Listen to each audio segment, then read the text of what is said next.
If you're on a Windows machine, you can get the Git versioning software by opening up a browser.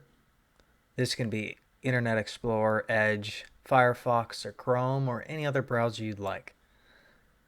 And then go ahead, I've already done it, but let's go through the process. Go ahead and search for Git version control.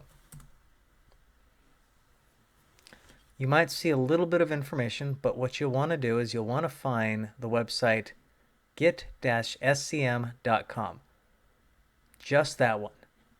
Make sure that the URL is just the git-scm.com. Go ahead and click on that link.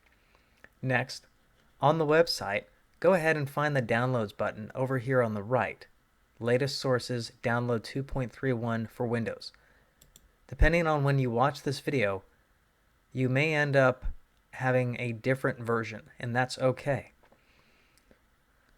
Again, depending on your browser, you may get a pop-up asking you where to save the file. By default, this is a new installation of Windows, and it's going to download the file to my downloads directory, and you can see it downloading now. If I click on View Downloads, I'm going to say Open Folder, and then minimize my browser window, and there's the file.